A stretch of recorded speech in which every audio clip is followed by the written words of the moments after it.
3 milliards. Alingeti a vendu na forme à contrater. A vendu na makambu contre Zoloba. Mon frère, soyons sérieux. Toto Oloba na français, Toto Kansabo Kosa Congo Mobimba. Le contrat c'est 3 milliards. Après, tala, on moni bato Kabila, baza bato mo betoko kanga quelque part. Botie bango et community, bato photo luka to expérimenter. Mayele nini baza na ngo.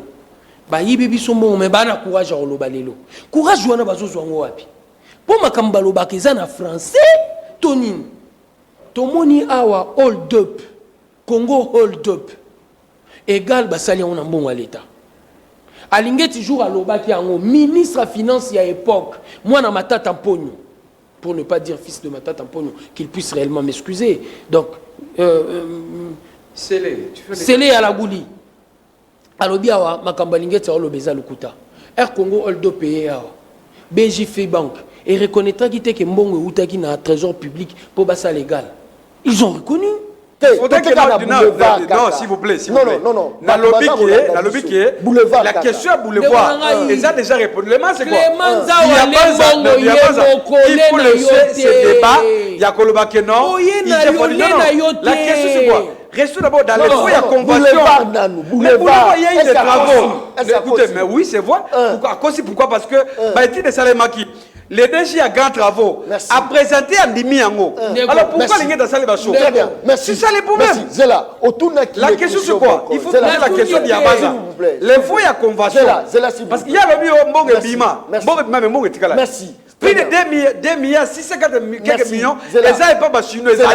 Où est le problème? Otozobeta lisolo. Eza lisolo ya moyibi na escroquerie evandi. Skotamu yo tuni. Batu lokola batu a PPRD. Baro yaka la ba plateau te. Baro yakati. Oyebi pour la ni bazoya. Pour bango pe ba détourner, bino pe ba détourner. C'est différent c'est ça. Mais oui, non, exact. La plus exemple. Non, plus. La plus exemple. Reconnaître les babibi. Non, babibi. La plus exemple par exemple les contrats chinois. Dans les contrats chinois, il y a aucun Congolais à Simamou na Mabokobo. Contrairement avec les régimes à négocier, c'est que dit le mot. Avec par exemple, c'est un intellectuel comme moi. Les projets, ça, par exemple, projet à 100 jours, il y a eu 400 millions de dollars. Ce sont des individus congolais. Oh, avec la différence, il y a ce commune. Il y a ce commune, Mbongo aussi, Mbongo, je sais, les Mbongo, après, papier. Et c'est papier, contrat. N'est-ce pas les magas? Contrat avec les régimes ici. Par exemple, quand je suis, par exemple, il y a Tilendjelo. C'est un dimine à Bioke, Bino Boami. Non, je n'ai pas dit ça. Je n'ai pas dit ça. Non. Très bien. Nalisanga Netogotonga Mboka la Biso Congo, Bobo Tobondeko. Nabino Balanga une très grande émission na dimension ya continent d'Asie, émission Nangai, émission Nayo, émission ya population congolaise en général. Je crois que Tobeta Bisolo y actualité aux arts dominés na kati ya mboka na biso Congo. L'ODEP rappelle que lorsque la RDC signait avec la Chine le contrat SICOMINE, Joseph Kabila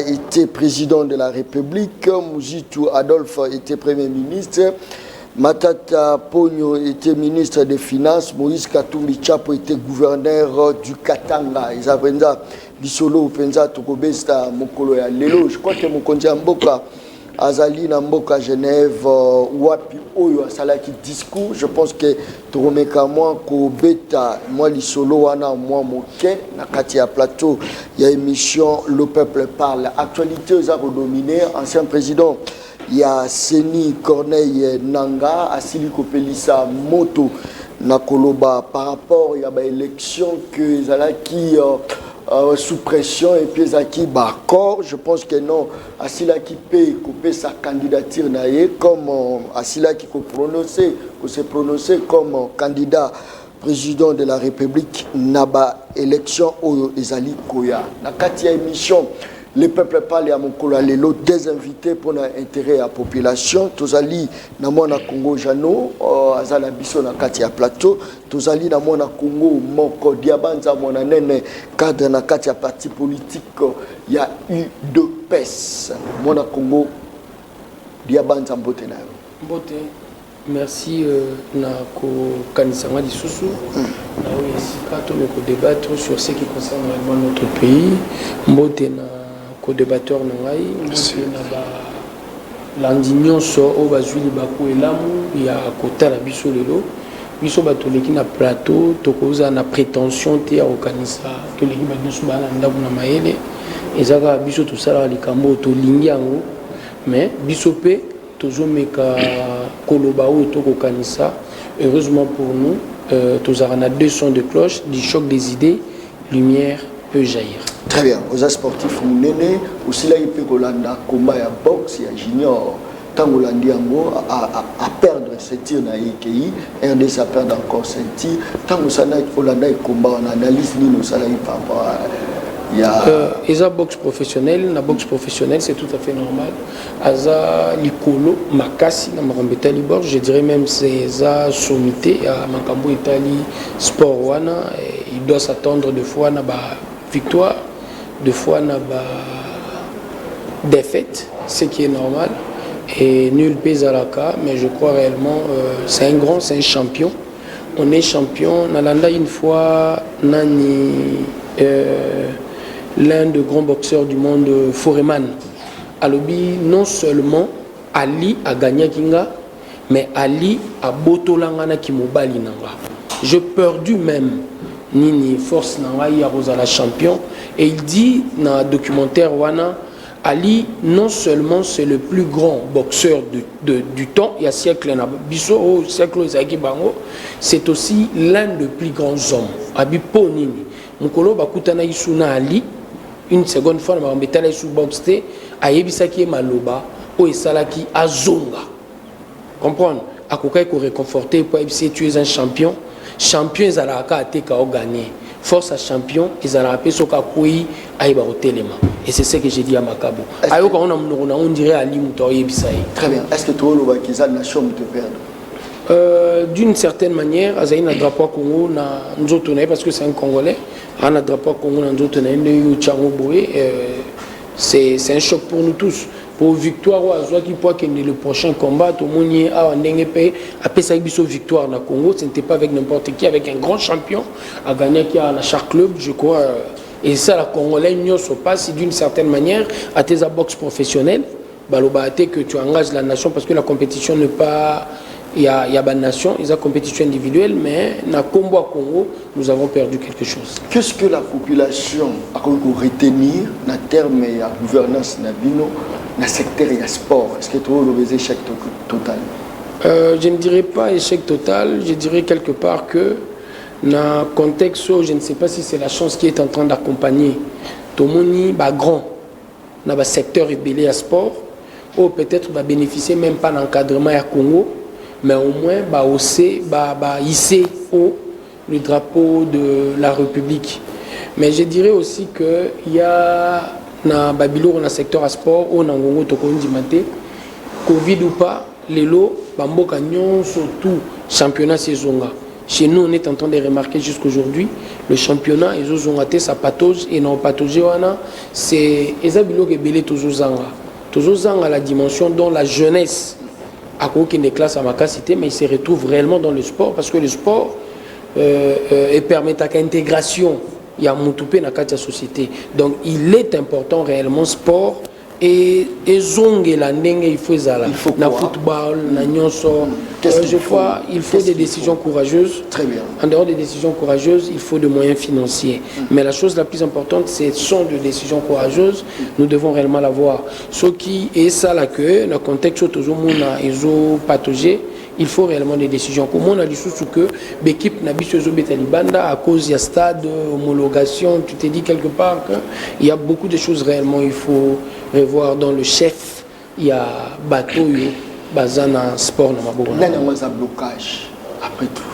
Blocage à côté. Je n'aime pas supputer. Parce qu'en réalité, on devrait quand même exceller. C'est vrai, jeunesse, c'est une priorité. Mais toujours, on a géré mine dans le sport. Mais sport est endetté en dessous de la moyenne. Il y a un blocage pour le sport. Je n'aime pas supputer. J'aime beaucoup réellement affirmer Makambo Ngana Yebi Eza Bongo. Le ministre qui vient de quitter, avant l'actuel ministre Condé, Alobaka Naza Mutuna Women Sport, je crois que c'était Mbayo. le ministre Mbayo, le pasteur, alors qui naza mutunae women na secteur à sport, c'est une première na mon gouvernement a déboursé à temps réel mbongo ebele na secteur à sport.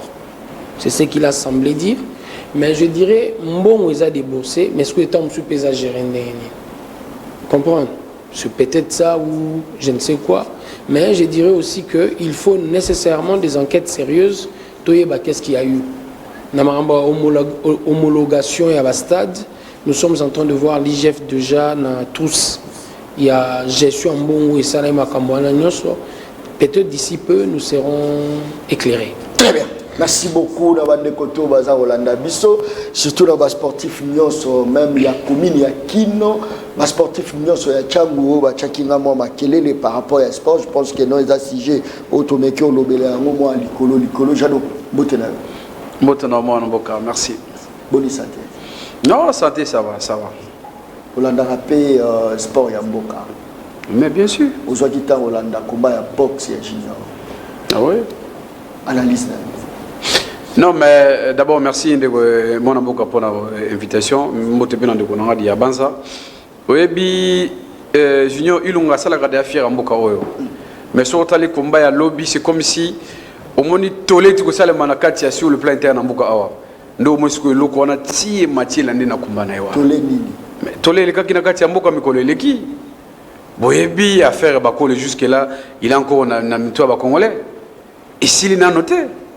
Parce que tu as là des guerres de partir à l'objet de Congolais qui mobilisés. Il y a des gens qui ont décision à défendre la ceinture. Malheureusement, il y a hauteur à parce que même ici, il y a des gens qui ont préparé le combat. Mais est-ce que le gouvernement congolais accompagne qui? Est-ce que le gouvernement congolais ne fait que soutien à motivation? À part ne fait qu'il appel, il y a ministre de sport, il y a secteur d'abord que non, mon amour courage, aux gens à soutien à Congolais. Est-ce que ça là qui c'est encore au point d'interrogation? C'est comme ça que nous disons, au milieu de l'eau, j'ai aimé Mamona Zoloba, Diabanza. Secteur, il y a football en Bokanabiso, il y a des responsables. Autour des questions, c'est très simple. Qui est le responsable dans le secteur en Bokanabiso? C'est d'abord le président de la République. C'est lui le numéro 1. Parce que ceux qui sont au marché, ceux qui ont un trophée, ceux qui ont une coupe du monde, la coupe, il y a un niveau d'Afrique, il y a sous l'impulsion du chef de l'État. On a même motivation, engouement, on a même à tous les niveaux. Pour nous dire que non, effectivement, Victor, ils ont pour la présidence de la République. Mais le problème, c'est simple. Au cas où, pourquoi on ne s'assimile pas? Parce que dans les plateaux, il y a base, je sais, il est parmi les hauts cadres, il est mais à ça, on a s'assimiler des échecs qui ont négocié tout le monde. Dans le secteur, il y a sport. Parce que le sport, c'est une bonne idée. Tous en boxe, tous en football, tous en tennis, tous en la fédération tellement ébélée ça que ça. Vous avez au ministère du sport, loisirs, sport et loisirs. Na kati ya mboka na biso. Nyonso za na kati wana. Mais tala siko le ministre o batiaki Serge Kone Chembo. Quel est son apport na kati ya sport ya secteur ya sport. Makambo ya stade à lobi yango. Que non homologation à stade des martyrs. Mais qui est le responsable? Pourquoi on ne sanctionne pas? Parce que le gouvernement congolais a déboursé un bon rebelle pour la réhabilitation de la stade de Rwanda. Avant même que FIFA ou bien FIFA a reçu l'inspection de la stade des martyrs. On se attend que non, ministre a son qui va responsabilité n'a pas préparé pour la délégation pour inspecter le stade de Rwanda. Mais pour l'année Salama Guité, tout le monde va dire que le stade des martyrs est écarté. On voit des compétitions par l'équipe qui a Congo. Comme Libanda ya mboka na biso. Et ça déjà non seulement échec, et c'est même trahison à mboka na biso. Parce que eux biso qui vont battre Libanda. Match qui peut être na carte stade de Martyrs. Bo beti ya na Libanda. Réaction ba congolais ko zala ndengeni. Réaction ba joueur ba zala carte ya terrain et ko zala d'abord ndengeni. C'est ça le problème parce que ba match comme la vie de l'équipe Mosusu ba y na carte ya politique et contre na carte ya match. Au lieu de bâtir le sport, parce que moi, le sport, le football, et ça c'est tout le batana signoso. Et ça l'opposition majorité société civile. Tout le monde soutient le sport congolais. Surtout Mahametali à foot. Mais pendant ce régime, pour la première fois, séparer, contre politique, il y a politique, il y a sport. Parce que sont dans les mêmes déclarations, il y a Madame Bestine Kazadi. Il y a le président de la connaissance, il y a Vita Club. Sont dans les mêmes déclarations, entraîneur à Pessiango. C'est une justification. Parce qu'en réalité, que non. Maintenant, qu'est-ce qu'il faut faire pour tous les sports na biso na niveau? Il y a Makas, il y a l'Ikolo, qu'est-ce qu'il faut faire? Non, mais c'est très simple. C'est d'abord au sommet, il faut une vision. Il faut une vision globale. Parce que si on a une vision de Chulombo, dans le secteur, il y a vision, dans le secteur sport, ils alignent par exemple. Dans le secteur sport, ils alignent. Dans le politique, il y a gouvernement national. Si on a la politique, il y a gouvernement. Autant dans le secteur sport, il va prévoir nini. Pour que le sport, on a besoin de top, à l'époque. Pour bien les alliés, si on a niveau de vision, niveau même, il y a un animateur. Il y a un ministère de sport parce qu'à l'époque, on a vu comment même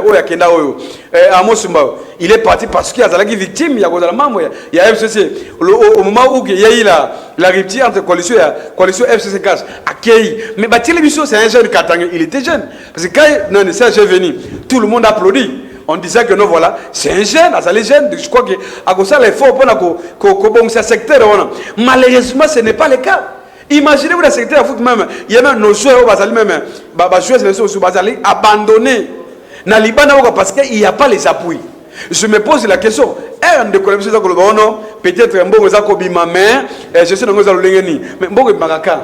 combien de fois on a accusé M. Nicolas Kaza d'ici, football. C'est comme ça que nous disons, dans l'ensemble, il y a globalité, il y a secteur, il y a foot, il y a sport, il y a un problème. Non seulement un problème, même il y a vision. Au niveau de la présidence de la République, au niveau du gouvernement, mais au niveau il y a un animateur. Parce que ceux qui déjà les collègues à Copola, il y a pas qu'il y a suite aux années. N'a pas su exemple le cola, Tolé Ambia Martin Bakole. Bakole il a l'argent, moins $100 000. Il y a ce qu'il y a eu. Comme des réactions sur le. Il y a une opinion. Mais tel qu'on a maximisé, ce n'est pas le cas. Il y a eu même d'autres sportifs. C'est pas là qu'il y a un acte. Ils ont faute au gouvernement. Le gouvernement dit que c'est un bon. C'est que de l'autre côté, ceux qui ont banné au ministère, non, mais n'a pas su exemple, non? Très bien. Pour les cas, Junior Ilunga, Makabo a su soutenir le gouvernement congolais. Ce sont des efforts personnels, il y a comment parce que c'est un professionnel à qui n'a comment marqué à perdre un mot. Au moment si c'est pour là, il n'y a pas de gouvernement. Même là où le gouvernement soutient, mais à l'autre, il y a combien? Merci beaucoup. Parce que tout le monde déploie l'accompagnement du gouvernement congolais dans le secteur et sport. Dans le il y a des véritables bosseurs capables d'accompagner au matin, dans la compétition. Mais pourquoi vous avez soutenu? Merci beaucoup. Parce qu'il va accompagner. Très bien. Tout ça, ils ont tombé dans le moutou à président de la République. C'est lui le responsable du secteur Wana. Merci beaucoup. Très bien. Diabanza mona nene marambo batu baluba ngo trop ko nzambo kazana vision te azana programme te il faut maintenant ou la biso nan ou mekana ko démontrer le contraire ya o batu balubaka et puis to Rolanda susu nanga o yazala qui ancien président.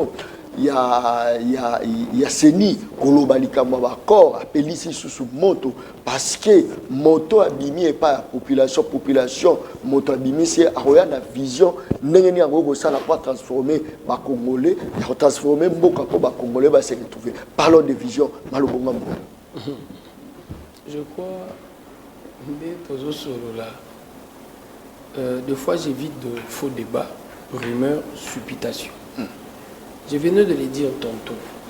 Toyeba au Kabola, likambo est ali boxe professionnel. Toza na maladie moko na kati ya mboka na biso. Etikali kaka tomo na musicien lokola lui na filé, musicien lokola Ibrator, to Fabrigas alinga beta concert na na stade des Martyrs à l'obi l'état chambo. Elo etikali biso ka yanwana. Ouais, etikali biso ka yanwana. Boxe professionnel et ça boxe oyo. Réellement, il y a des producteurs qui sont en train d'organiser des combats. Pour en retour, et les boxeurs professionnels qui descendent sur l'arène, ils ont la possibilité de faire beaucoup d'argent dans un seul combat. Deux fois même le boxeur professionnel a perdre le combat, mais il a gagné. Ndenge ba négocier qui contrat, ndenge publicité ayée. Donc ça c'est une autre chose. Parlons réellement de sport. Et je crois le cas Bakole c'est un cas à déplorer réellement. Et nous devons réellement, il faut, je crois, Alinguet il a qualifié, il y a un terme qu'il a utilisé réellement. Parce que c'est une bêtise. Il y a au moins que l'État n'était pas informé à temps. na makambo etali combat ezalaki te bazwi bapesika bakole mbongo. Les responsabilités doivent être établies et le responsabilité établie, la sanction fouillelanda. Très bien. Parlant maintenant de la vision. Je crois en dehors de l'UDPS, nous avons une vision au Legabi Swazati. Oh. Bien sûr. Je le dis sans peur d'être contredit. En dehors, il y a Bissou. Nous avons une vision au Legabi Swazati. Nous avons résumé vision dans Bissou dans la phrase. Vous comprenez? Ok. L'essentiel de notre combat, en commençant par le Sphinx délimité, où je dirais réellement tous nos pères fondateurs, et c'est là qui pona état de droit. C'est une vision de gestion.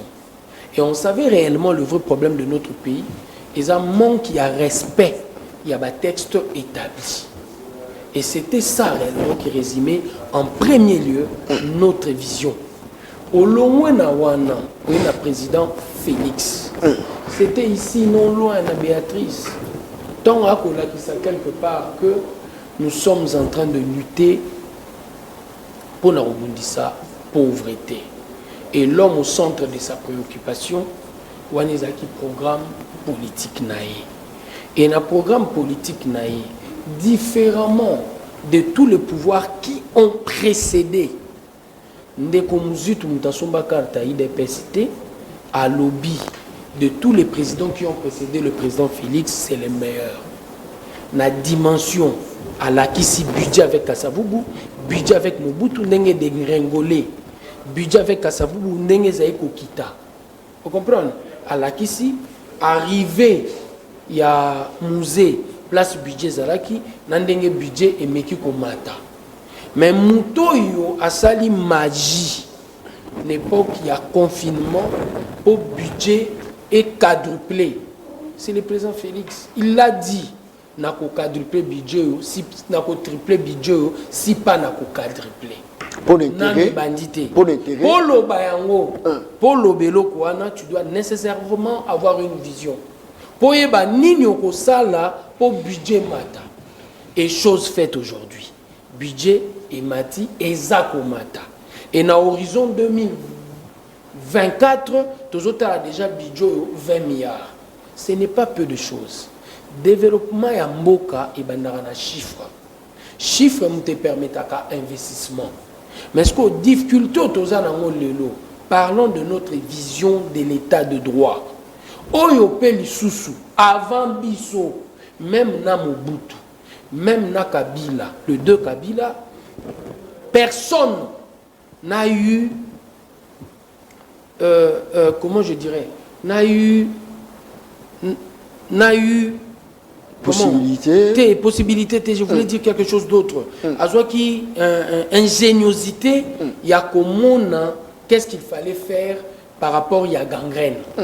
Mobutu dira, malheur nabiso et sa corruption. Mobutu l'a dit, malheur nabiso et sa corruption. Kabila l'a reconnu. Gangrène, les autres détruit le Congo, et sa corruption. Et Kabila est allé loin, Abeti Lissolo a fini la récréation. Mais qu'est-ce qu'il fallait faire pour faire bouger les choses? Naroluka Okoli sa budget, Nenge Luzolo Bambi, à son bakarta UDPST, Abeta Lissolo, Tobungisaka, 15 milliards l'an.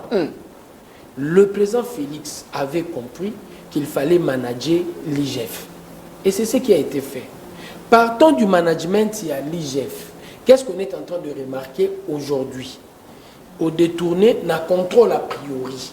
Au belge balobi, banda yango y a cela 30 ans. Le contrôle a priori. Donc avant d'engager des dépenses, contrôler les gens qui ont engagé. Tant on a engagé, ils sont na contrôle a posteriori. Contrôle a priori, contrôle pendant, contrôle a posteriori. Et c'est lui qui a amené et qui a managé ça, c'est le président Félix. Parce que Mouto a son salaire, pour avant lui, Mouto a koka ko salaire yango azate. Mouto a koka ko salaire loko wana azate. Mais donc, qu'est-ce qui fait que biloko za kolobao c'est très bien, mais pas la population za kokomate et logo nini parce que nengo za kolobabo, la population pas comprendre bon. Mais nini population so comprendre ma mususu dia banta monanene. So lobi na population zo comprendre était, je dirais peut-être eza appréhension na yo pour eza pe na mutu. Azaki enseignant, Bazo fouté 80 000, aujourd'hui il n'a plus le même salaire. Tant on a une sous-population, on comprendre que habité. Tant on a enseignant, il y avait 200 000 NU. Les lots baza classés. Il y avait pour un frais de fonctionnement à l'école. Ils ont qui 45 000 francs. Les lots, école à catégorie A, ils auront 2 470 000. Tu as la taux d'augmentation, 1000 et quelques pourcents. Au Yéna l'école à catégorie B, les lots commis 200 000. Il y a frais de fonctionnement. Et ça, quand on a un bon wanat. Quand on a un bon wanat, on a soutenir la gratuité de l'enseignement. 4 millions, 5 millions d'enfants ont été ratés. Parce que la population est sur la planète Mars. L'école où on a un solo et la population est. L'État congolais a la possibilité à recevoir Mandoki à fonds propres. Loi de programmation pour notre armée, c'est 1 milliard. C'est 1 milliard, les lots, 1 milliard.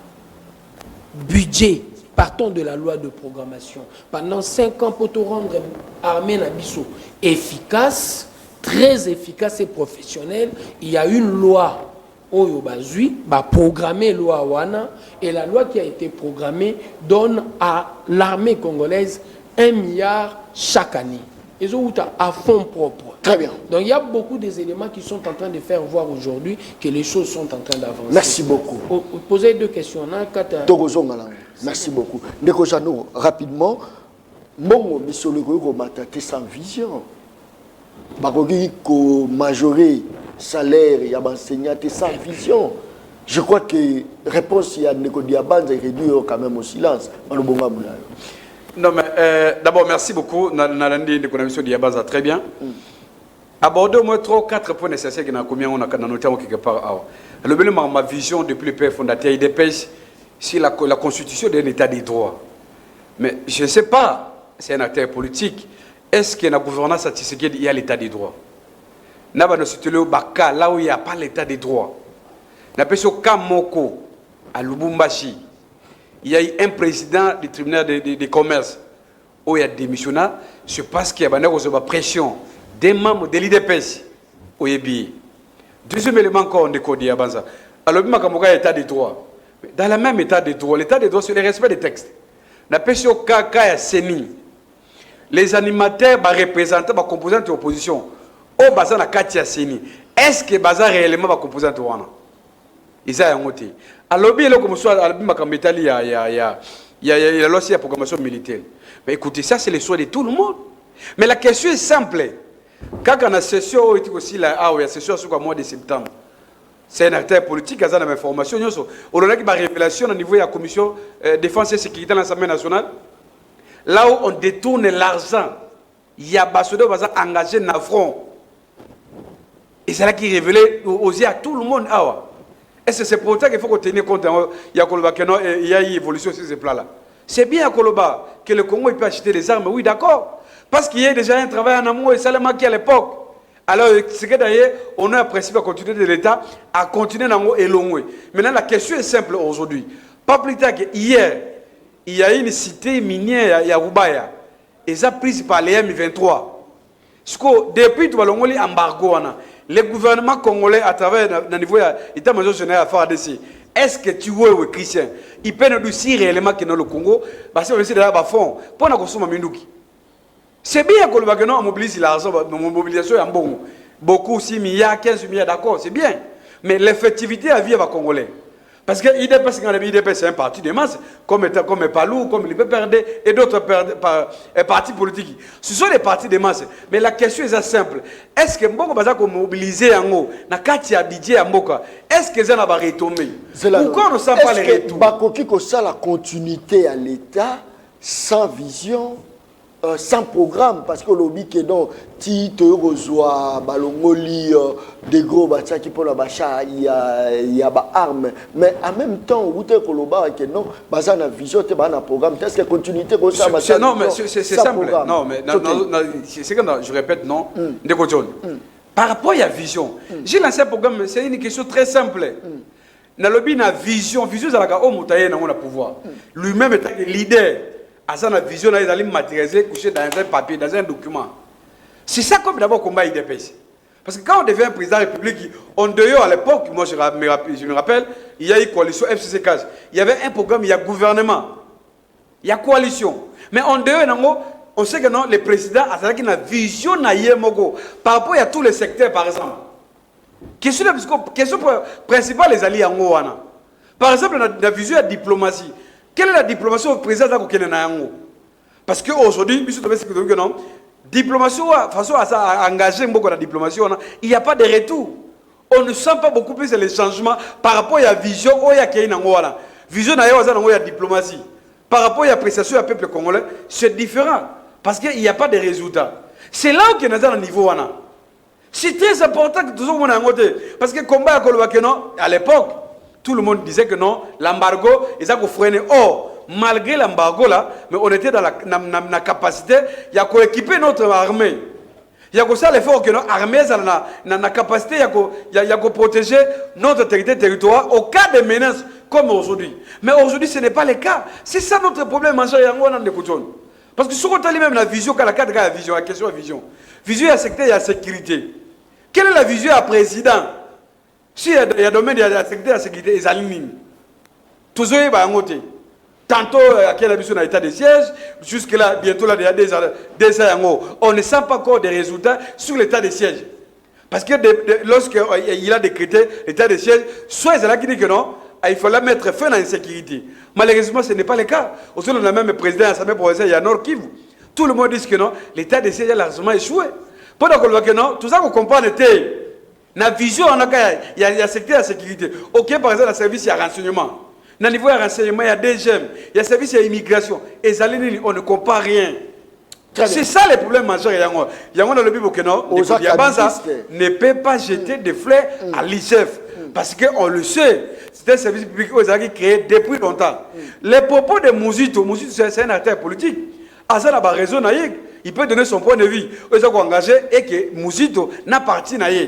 Ça n'engage pas toute la classe politique. Aux akabilistes, n'est-ce pas que vous avez dit que Bino moi vous avez une vision? Non, mais il y avait une vision, bien sûr. Bino signé contrat chinois. Mais écoutez, est-ce qu'on retombe dans pour la population? Mais bien sûr, si vous pensez qu'on peut directement aborder la question, très bien. D'abord, il y a la vision. À l'époque, Laurent Désiré venait avec la vision. Laurent Désiré Kabila, il a combattu la dictature EKI. Quelle a été la vision d'abord? Ma vision nationaliste. Il fallait dire aux Congolais que non, la solution est à Congo. Et que d'abord, nous-mêmes les Congolais. C'était ça le combat dès le départ de Laurent Désiré Kabila. Mouzé est parti. Parce que nous connaissons l'histoire, comment Mouzé a été, Mouzé Babomaye, Nabaïni à Congo. Laurent Kabila est venu. Quand Kabila est venu, Kabila continue avec la vision à Papa Naya et Laurent Désiré Kabila. Non seulement la vision était qu'il y a des nationalistes, ailleurs avec l'histoire, il y a des souverainistes. Ça veut dire quoi que non? Le Congo appartient aux Congolais. C'est à nous, le Congo, qui avons créé Mboka-Nabiso. C'est à nous, le Congo, qui avons développé Mboka-Nabiso. Nous, à l'époque, il y a 2006, il y a eu dialogue à Sen City, il y a eu la transition, il y a Maponomi. Parce que la vision, c'était que dès le départ, il fallait qu'on trouve c'est le peuple le pouvoir en Aïe. Ce qu'on a c'est le peuple qui désigne. Et non, il y a Minduki. Et non, il y a Zamba, Congolais, il y a pouvoir. Non. C'était ça une vision au départ. Tokei na Maponomi. Kabila a gagné l'élection. Alors, elle a gagné l'élection, comme dans tous les projets d'Aganimi. Il fallait qu'on telle à l'époque, quels ont été les besoins à ce moment-là. Tout ça qui a besoin tellement ébélé. Entre autres, il a besoin de l'infrastructure. Il faut tout ça, il faut tout ça, l'école, les hôpitaux, les logements sociaux. C'est comme ça que dans le cadre de la vision à l'époque, il y a 5 chantiers. Il y a un niveau de Chine. Parce que au Congo, tout ça qui a la richesse. À l'époque, tout ça qui a une bonne espèce. Tout ça qui a la richesse, c'est la biso. Or, richesse, pour comme misolo, il fallait que balola yango. Il fallait que bato susubaya basunga biso pour que richesse wana n'est-ce pas? Et comme ko bota misolo. Parce que moto baka que non, bozana kolbat. Oh bozala kana bozana oh, bozana l'or. Soki bozana ba moyen ya ko komisa l'or wana bota mbongo te, yeba ke okosala eloko moko te. Et ko tika la kaka kombo. C'est notamment par exemple lokola banzete. Na Congo tout ça na crime tellement ébélé. Mais on n'a pas tout ça na ba isinité ya ko balola nzete comme akaye. C'était comme alors comme tout ça dans côté. Nous au Monisco et là on essaie en 2019, il y a 2006. À l'époque, tout le monde partenaire chinois, on a signé des accords, convention et zali. Pendant la convention, à l'époque il y a convention. 16 ans après, 15 ans après exécution du contrat. Parce qu'à l'époque, ce n'était pas des tic au tac. Il fallait procéder dans le comme ça. Notamment, il y a appel Wana. Badimba ko financer Congo contrat wana eboteli biso nini kasi nazo combattre parce que yondo bandima on vision na programme c'est ça kasi nazo ko ya nazo comme contrat chité pour na pesa pe bona de quoi koloba oui bien sûr to signer contrat par rapport à mise en œuvre herba chinois ba yei il fallait considérer d'abord la société na bango ya commune wana il fallait ba courant il fallait des autres non l'exploitation est comme réel to qu'il y a un contrat de 6 milliards et sur 3 milliards. Dans 4 à 3 milliards, il y a eu des projets. Ils ont sélectionné. Dans 4 il y a projets, il y a 3 milliards. Parmi les projets, il fallait ça les manambo kadabiso. Il y a entre autres, il y a même le chef de l'État qui a dit qu'on le vendredi. Vendredi, on a un niveau de propagation. Les projets, on a servi au moins 1 million de quinoa. C'est entre autres, il y a retombé, il y a projet, il y a contrat chinois. Malheureusement, M. Gilles Alingeti, comme il est dans un service d'un régime, non. Il y a pouvoir. Laisse-moi. Azan a 4 services et à nation a démonté noir et blanc. Il y a ce qu'on contredit. Il y a une contradiction. Donc il y a une contradiction. D'abord, premièrement, dans le rapport à l'IGF. Parce que vous avez besoin de contradiction. D'abord, les jours les 15, quand Gilles Alingeti a invité les partis, il y a une inspection dans Moussala, dans le bureau. D'abord, les partis sont venus dans l'idée que non, à la point de presse. Ni à informer que les partis peut-être que non, ils allaient annoncer rapport, conclusion, et c'est qui pour un contrat, il y a un contrat entre la Chine et le Congo. Il a écrit au président de la République, il a écrit ma structure, accompagné notamment City local, agence congolaise de grands travaux, au suivant le bureau de coordination, a invité Bango, ça en amont. Il y a comme ça que non, nous avons publié ma conclusion, il y a un rapport à ça qui. Élément de besoin élément à balai encore. L'absence il y a contradiction. Parce que quand dans même directeur général, il y a ce commune, il a réagi par rapport il y a contradiction et rapport au débat est ça limité. Oh, Nabacho aligné dans ça la non, il y a généralement avant publication un rapport avec concerné, ça les discussions autour il y a ma conclusion. Malheureusement sur ce point là parce que dans que sur ce point là niveau il y a forme et l'autre ça limité. Na katisko il y a fond. Aligné dans le bio non, beaucoup de projets plus de 800 millions, 822 millions. Et Bimaki, il y a eu une certification, il y a une fortune notamment, en tant que quelques banzela dans la ville à Kinshasa. Sur ces questions-là, je ne vais pas revenir parce que les DG, il y a l'agence congolaise de grands travaux, a fait ma précision. Par rapport à l'acquisition gratuite, il y a Gilles Alingete, à ce qui concerne la certification, il y a fortune Rwanda, banzela Wana. Oya lobaki yango. Ne déjà répondre yango. Yo yé pour défendre Miyibi. Non, s'il vous plaît. Non, s'il vous plaît. S'il vous plaît, écoutez. Très bien. On ne défend pas le Miyibi. Très bien. Mais on défend. Merci. Contrat des années contrat il y a gagné. Merci beaucoup. Parce que tout dans la réalisation. Oh, il faut ça. Baimboka Baeba. Au lieu que Alingeti a continué là-bas. C'est que non, il est au service d'un régime. Est-ce que Yebi Lusolo Bambi? Oui, je connais le Lusolo. Abanda Olobani. Non, mais 15 milliards. Non, s'il vous plaît. Il n'y a pas à dire. Solo, écoutez, s'il vous plaît. Très bien. S'il vous plaît, non, 10 secondes. C'est comme vous aussi. S'il vous plaît. Quelqu'un peut dire que non, le pays peut faire au moins 50 milliards. Merci beaucoup. Diabanza Monanene. Moi, Kabiliste a outu oloba, parce que yo outu olobolobi, que Bino ne IDPS Boza, à part Bino Batumusu Bazati. Mais moi, on va démontrer que non, les Kabilistes ne sont pas la vision. Les Mimi sont 5 chantiers, les Mimi sont moi belé. Nana poso ramasser mais uzongi pe na mutu na nga ya kona inanga. Toki. Non loba ndeko nanga za na mauvaise foi. Aza père de famille. Omoni lukuta nyonso. Moïse Kanga, Kabila, ba Muzitu, ba Matata Mponyo ba sali biso. Biso to sala ngobana bisote. Je t'assure. Comment ça? Tala élément moko na opé sur lelo. Mais quand on sait l'enquête en tant que journaliste, vous allez remarquer à une certaine époque, bato bazolinga koloba lopoto na bana ezalaki bato limité. Vous comprenez? Bato Rigini, bato Gombe, ce n'était pas à la mode. Mais les lois to komina kimbanteki. Tata ya tranche d'âge na ye, ya tranche d'âge na biso, to sala ke bana na biso, balo banini, lopoto. Bato nyonso bakosaka biso na TV, contrat win-win, contrat gagnant-gagnant. Basala kango facilement pour bazolo bana français. J'ai suivi M. Nzaou sur Top Congo, j'ai failli pleurer. À comparer viaduc français na route. Le viaduc français a coûté 400 milliards à l'État français. Mais comparé à la route, j'ai compris directement que oloba bongo po azolo bana français. Sera le viaduc na lingala, aloba na nzela na lingala, a comparé place oba yibi biso na 3,6 km. 3,6 km triomphal. Batonia on a 36 millions. Majio basali et le la Top Congo. Bakomi 36 millions de yeni. Parce que pas salinga na mbongo wana omoni ye alia na été. Sora le bakabeli. Bato ba le mbongo wana bato mususu. Aujourd'hui Moïse Kanga c'est un millionnaire. S'il y a une enquête sur lui, sa vie, enrichissement sans cause, ils sont passibles de poursuites judiciaires. Ma béateza na UDPS.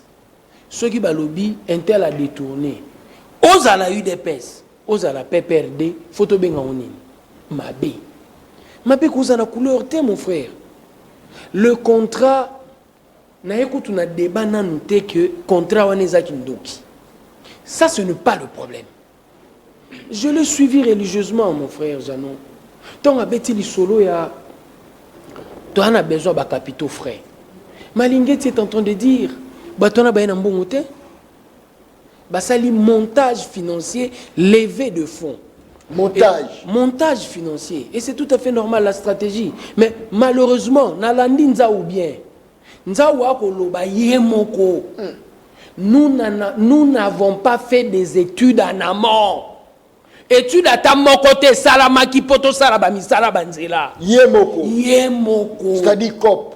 Ndeko lusako no atuniye. Mais études et salamité, bon sali pona nini. Ote il fallait que to sala études et salama chemin faisant. Oh, bon sali études ité bozo sala kaka.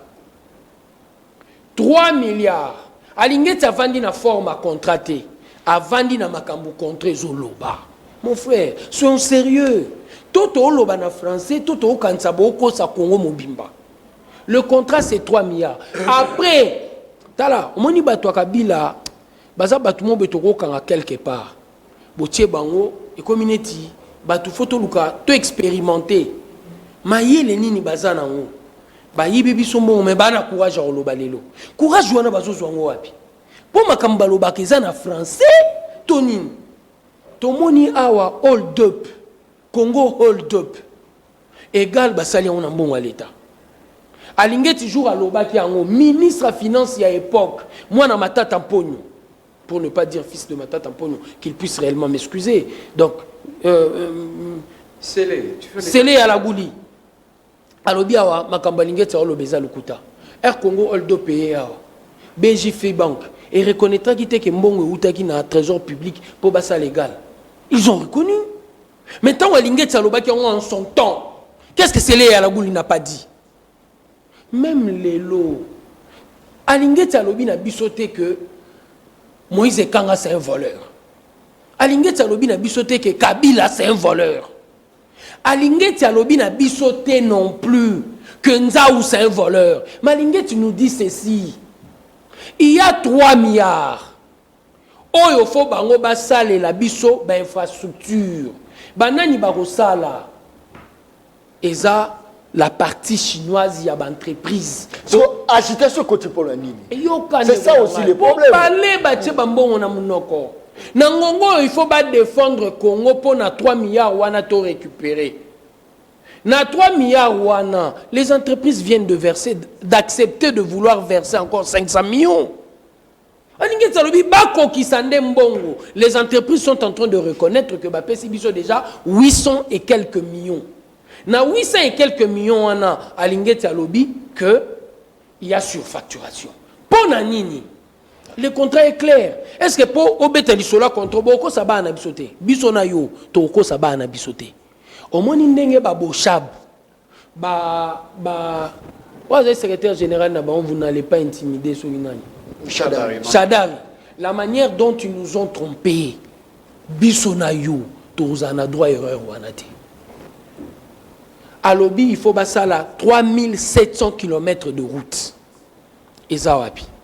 145 centres de santé. Et ça la miwapi.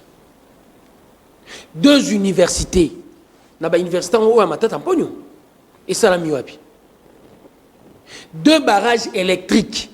Et ça la miwapi. Nous surtout on a tangi 0. 31 hôpitaux. Na 31 hôpitaux 0. Et qu'est-ce qu'ils vont faire? Bah yena cinquantenaire. Oezaki déjà bâtisse. Autre benga na français. Pour français muteko bomabiso na français to ba réhabilitation. Bah yena hôpitaux wana pour réhabiliter 114 millions. 114 millions. 114 millions. Batongi ango tina se tonine. Imaginez-vous, 114 millions. Et de ce 114 millions, Nabiloko nyonso fallait bosala. Nyonso fallait bosala. 3700 km de route. Ce total liba boulevard, c'est pratiquement 9 km, 6 km. Ce qui te bêtit du solo, il y a 145 centres de santé. Vous savez à mon côté? Biloko alinge tiako senga ba chinois yangwana. Parce que yo en vertu de quel principe faut qu'il ne ko défendre grec. Tu gagnes quoi? Tu ne gagnes rien mon frère. C'est lié à zo défendre grec. On défendre ce que ba chinois wana ba futa mbongo te. On a toujours besoin ya vérité. To bengi ba mo miibité. Non, problème c'est quoi ndeko tu? Alinge il est là à sa mission na ya ko créer soit l'opinion. Et pourtant il a prenons l'exemple. Na kati ya rapport on a que c'est un rapport il a faux. Ok, même n'importe quel Congolais, au hasard pris la conscience, n'est-ce pas? Allez, il y a l'ingénieur pourquoi? À l'ingénieur de suivre la bio non, barrage le col à Kakobo, la Katende, il fallait pas tomber et ça n'a pas de contrat chinois. Oh, ce n'est pas ça. Les deux barrages, il y a Katende na Kakobo là, et ça la quantité. Mais à l'ingénieur créer le soir l'opinion. Répond. C'est là où il y a le faux. Là, la barrage. Le contrat répond. N'a pas ce exemple, mon place à l'ingénieur à l'Élie les sous. Vous comprenez? Au Moni Boulevard, on a besoin du 30 juin. Repris dans le contrat chinois. Mais Trésor public est déboursé 60 millions et mis 3 places. Rien que pour une seule construction. Non, mais non, écoutez, non, s'il vous plaît. Question sur le boulevard. Clément Zawa a répondu sur cette question. Le mal, c'est quoi? Non, s'il vous plaît, s'il vous plaît. Non. La lobby qui est boulevard. La question à boulevard. Ils ont déjà répondu. Le mal, c'est quoi? Il faut laisser ce débat. Il y a Koloba que non. La question, c'est quoi? Restons d'abord dans les faux, il y a convention. Boulevard, il y a eu des travaux. Écoutez, mais oui, c'est vrai. Pourquoi? Parce que, de Salemaki. Les DG à grands travaux a présenté un demi en haut. Alors pourquoi les gens dans salle bacho? Très bien, merci. C'est ça les problèmes. La question c'est quoi? Il faut poser la question d'Yabaza. Les faux il y a convention. Parce qu'il y a le bio Mbonge Bima. Mbonge Tikala. Merci. Plus de 2 milliards, 650 quelques millions, les gens ne pas chinois. Où est le problème? Ndeko Diabanza, otozobeta lisolo. Eza lisolo ya moyibi na escroquerie evandi. Sotamu yo tuni. Batu lokola batu PPRD. Baro yaka la ba plateau te. Baro yaka te. Oyebi pour la nuit bazoya. Pour bango pe ba détourner, bino pe ba détourner. C'est différent c'est ça. Mais oui, non, exactement. La plus exemple. Non, plus. La plus exemple. Reconnaître les babibi. Non, babibi, la plus exemple par exemple les contrats chinois. Dans les contrats chinois, il n'y a aucun Congolais à Simamou na Maboko. Contrairement avec les régimes à négocier, c'est que dit le mot. Avec par exemple, c'est un intellectuel comme moi. Les projets, ça, par exemple, projet à 100 jours. Il y a eu 400 millions de dollars. Ce sont des individus congolais. Oh, avec la différence, il y a commune. Il y a commune, mbongo si mana mbongo boté.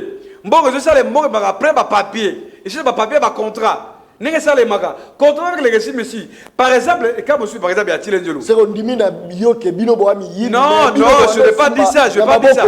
Non, non, ça c'est très bien. Le fonctionnement est si commune. John Yoka, non, non, John. Non, rapidement, ça pour la préciser. Dans le biboy. Naka est si commune. Les Congolais ne touchent pas l'argent. Bon, parce que Mbongo l'a dit. Mbongo et les cas n'a projet. C'est comme les cas aujourd'hui. Les 2 milliards, si c'est quelques millions de dollars, ont été calés. N'est-ce pas que si combien doit le gouvernement congolais Ezali. Mais Congolais ont touché un côté. Et qu'on les casse, après ça va présenter un projet. Où Ezali bancable réalisable. Ce qui bichot m'aurait peut tout ça, la faisabilité en amont. C'est très important. Merci. Mais la question c'est quoi? Pourquoi Alinguet il veut à tout prix toujours comme ça la bâche? Parce qu'il est conscient que dans le rapport d'ailleurs, il y a beaucoup d'anomalies. Il y a des anomalies. Oui, EPST. Oui, quelqu'un a aussi un rapport pour nous. Oui, oui, il y a un rapport. Mais écoutez, non, s'il vous plaît, Tokei. Rapport, il y a de très bien. Bissona Bango, tous ça différent. Nous sommes porteurs d'une vision. Bino Boza Miyibi. Les termes qu'il faut utiliser en lingala. Miyibi. Mais Bino Boza Skolewa, Bino Boza Bassin. Yoka sko différence. Bon, à ça, je vais Bissono to vandite, to roloba ke to za bassin. To yebi que parmi biso, miyibi baza. Miyibi misusu pe, ba uti chez bino, ba kati siawa. Sko biso na bino différence e vandi wapi. Biso lisolo nyonso yozo beta lelo, oyo lingo beta lelo. Sur détournement na régime ya président Félix Tshisekedi. Bato ba obeta ngo za régime. Ocho beta lisolo ya PSTA. Bato ba beta ngo za régime. Mais bozo sou. C'est là. Bozo sou rapport rapport ya façon de mais justice John. Mobutu était au pouvoir, Kabila père, Kabila fils. Aucun détournement n'a été dénoncé par une enquête sérieuse. Très bien. Au Salami n'a service à l'État. Pour une première dans notre pays, un directeur de cabinet a été au Samba. C'est grâce à ce régime. Pour une première dans notre pays, Yenangaï, Neno Oloba Awa, Ozui Yav, Oazaki ministre de Finances, n'époque Wana, Ozui Deo Gracias, Oazaki gouverneur ya banque, ba na possibilité d'attaquer la justice. Baïba 9 millions. Ouais. Na lisolo ya projet à 100 jours. Non, mais ce sont des allégations. Ah, mais il y a une allégation. Non, ils ont allégations. C'est là. Au reçoit Maloba. Tikaï, s'il vous plaît. Au monde, non, le baboui. Hein? Baza batut. Si ce sont des propos diffamatoires, faut basani. Bafunda la justice. Vous comprenez? Mais moi, bafunda ezate. Pour eloko elobisanga ngo. Procès il y a 100 jours. Na kati ya procès bisona yo elba osamba monter zaki combien ya oyo tozobeta lisolo balé 56 millions. Ndeko Kombo Kiminga, il était conseiller à la finance chez le président de la République. Tangwaye Alobinini, Marcelin Bilomba, c'était 64 millions. Alors bien aussi au vu de tout le monde. Mundele wana, Mundele compagnie agina kombezo kimanga Mundele posé Jamal a reconnaître montant en até. Kamere, Deo Gracias, na Yav, baïba qui montant. Bazami yibi. Mais batu ba dénoncer bango régime nabiso. Wana natangika 9 millions wana. Pour quelle finalité? C'est ça aussi le problème. Très bien. Zélande Konangai, il y a une finalité. Oh ba Congolais lelo. Sokaza est pris na bonne volonté à Komona. Le cercle des intouchables dans ce pays a été brisé. Ndenge toza awa. Après le régime à président Félix, le président qui va venir, il sera dans l'obligation de faire les enquêtes. Ce qui est ça là qui peut autour à président Félix, Batumsus va protéger qui ba okanga bango. Pona nini biso batusito fongoli robinet wana ya enquête ya gestion mbongo. Très bien. Différence na biso na bango. Zena c'est ça. Merci. Poyo lelo yeba Congo que le groupe Kabila avait volé l'argent dans notre pays. Batu baye ko betela biso li solo 19 ONG extérieures par une enquête ici au Congo. Merci beaucoup. Poyo yeba lelo que projet Bukanga Lonzo Matata Mponyo a présumé détourneur pour na makambo etali 205 millions il fallait à Lingeti. Poyo yeba lelo que nga projet contrat chinois et ça escroquerie à grande envergure à Lingeti encore. Mais s'il vous plaît, s'il vous plaît, s'il vous plaît, ce n'est pas bon. Très bien. Merci beaucoup. Ça se passe pas comme ça. Merci, s'il vous plaît, la retirez non maloba. Merci beaucoup de la confiance batuto bazola na biso de partout. Place nyoso ozali ko sepelaka la moyibi te. Mongo bayibaka de mongo il faut totonga ba hôpitaux, banzela. Mongo il faut o baza ko yiba, ne faut ko bongisa ba stade. Mongo baza ko yiba. Mongo baza ko yiba ne ko permettre que lelo RDC a la capacité à créer ba entreprise. Bato nyoso baza ko bato nyoso to bazo telemela miyibi. Place nyoso za soutenir bango. Wana nani alobi John mutu alobi John Kabama. Mboke za ko kufa pour la moyibi. Naza ko loba.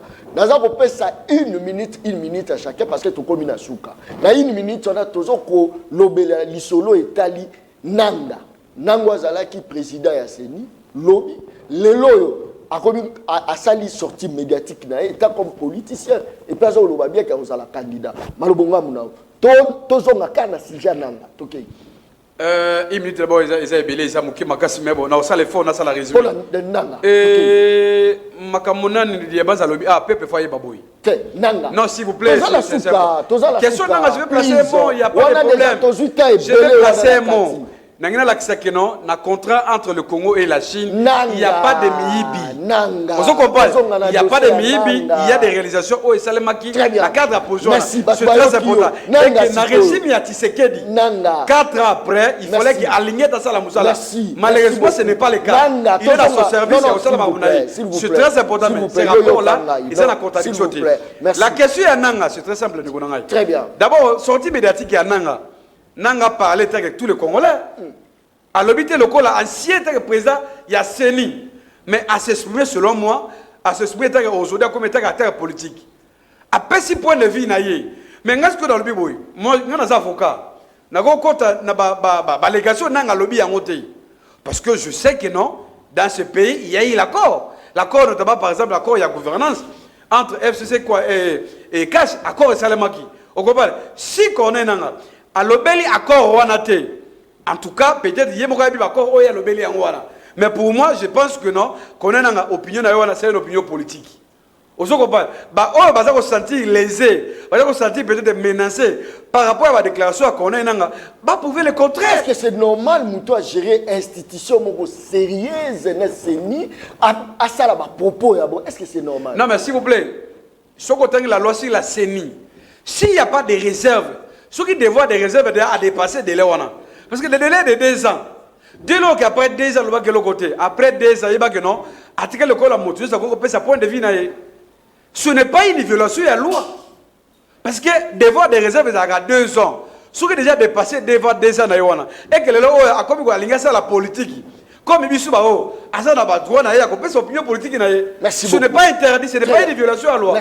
Merci beaucoup. Diabanza Monanen, la Mouka Batombo qui par rapport à l'Isolo et à Corneille Nanga, Malobonga Mouna. Il aurait été important. Avant tout ça, la via Makasi sur Yango, au balancé. Pour et là, on dit que bien Nakachamboko. Nakachamboko, to supitaka. Nanga dit quelque chose. Oyo.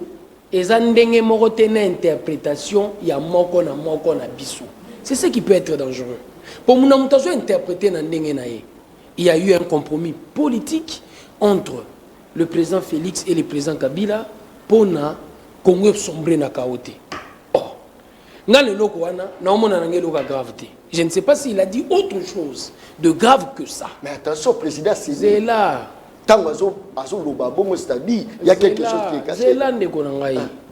Sans compromis politique, passation civilisée à pouvoir et au salamate. Et Congo Nabiso, beaucoup d'entre nous n'ont pas l'histoire de ce pays. Manque, ou je dirais, dislocation et un compromis politique entre Lumumba na Kasavubu et Salisa, premier coup d'État du Congo. Et Salama, le 14 septembre 1960. Kozanga Koyokana, ya Kasavubu na Tchombe, deuxième coup d'État ya Congo, le 25 novembre 60.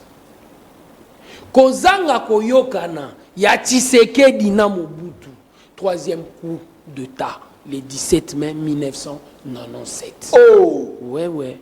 Il y avait possibilité, après la conférence nationale souveraine, ce qui la classe politique, avant qu'il y ait un compromis politique, mais Congo est emboli.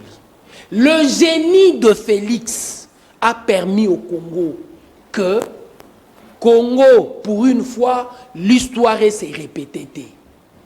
Deux leaders au sommet, Kabila na majorité, Félix élu président, il fallait nécessairement un compromis politique.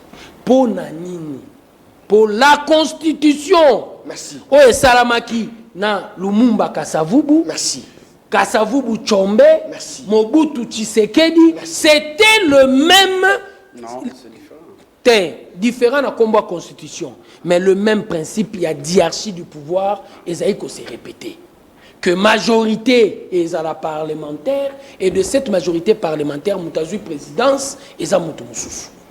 Et partant de cet élément, il fallait un compromis. Le même principe, et ça qui s'est répété. Mais hier, ce qu'on a le même principe, à réussir tout. Très bien. Il n'a pas réussi. Est-ce que vous avez la possibilité à la majorité dans l'élection et Zaza rapidement? C'est le combat que Augustin Kabouye est en train de mener.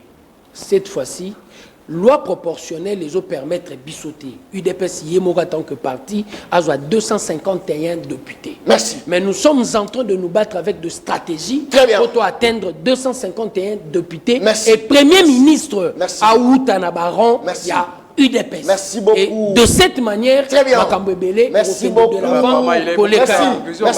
Merci beaucoup. Place Nyosoza, Sokozala Mi à Moyibi Benganaye. Place Nyosoza, Sokoyo Pisson, Atata Noazara Moyibi. Parce que ceux qui ont continué la Moïse, merci beaucoup.